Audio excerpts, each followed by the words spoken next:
Hi, this is Mary Beth Harrison, and I want to talk to you about a document that is typically used in writing a contract on a property, and it's called the third party finance. So assuming that you're not paying cash for a home and you're going to be getting a loan, then you would be using this document called third party financing.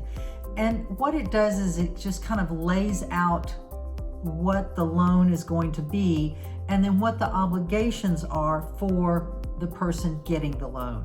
So the first part of the document talks about the amount the loan's going to be for usually 30 years, sometimes 15-year loan, and the percentage, the interest rate, which right now would be maybe a little over 3%, and for how many years. And so that's the first part of the document. But what the important part of the document is found towards the bottom, where it says that the buyer will make every reasonable effort to have obtained this loan, meaning they will have gotten every document to the lender that they have asked for.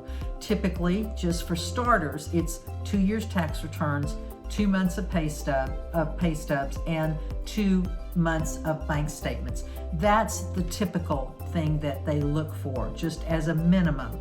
Or anything else that has any financial bearing on your life would also need to be disclosed to the lender. So the bottom part goes on to say that the buyer will have achieved their credit worthiness by blank date. How long will that take? Well, it shouldn't take more than about 20 days, and that's if a lender's not really on top of things very well. They should be shorter than that, but at a minimum, 20 days is, I guess, reasonable. So the first part of that document talks about the credit worthiness of the buyer. But the second part talks about the credit worthiness of the house. So how is a house credit worthy? Well, let's talk about that.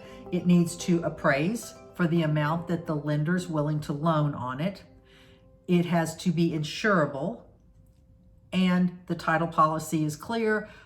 The survey, all of those things go into the property's credit worthiness. So we take the buyer's credit worthiness, we put it with the house credit worthiness, and together you get a loan. If one of those things is out of line, you're not going to get a loan. So the buyer's credit worthiness has a timestamp on it, meaning you've got so many days to accomplish that, whatever that negotiable time is between you and the seller.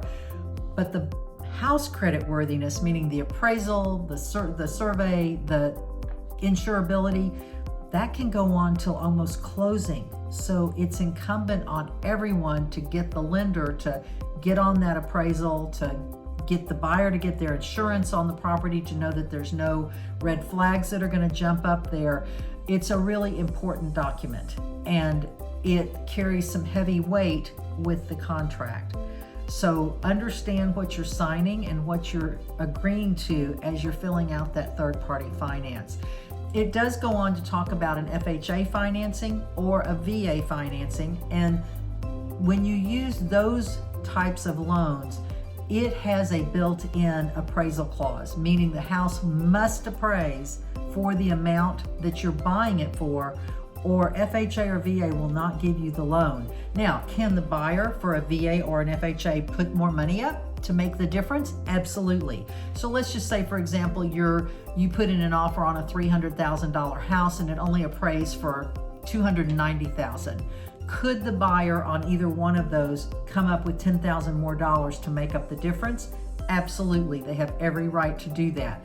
But understand that the lender has every right to say, no, we're not going to loan the money if you cannot come up with that additional money. You also have to prove to the lender, where's that additional money coming from, right? They want to make sure that you didn't borrow the extra money to make up the difference. That's always the operative question when the lender asks questions. Where'd the money come from?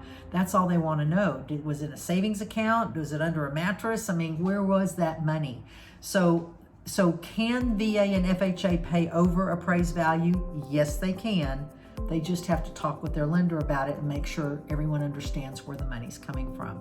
So there's a lot that goes on in that one document. So be sure you understand it. And if you don't, then make your realtor explain it to you so that you know what you're signing and what you're agreeing to and the time limits that are in there.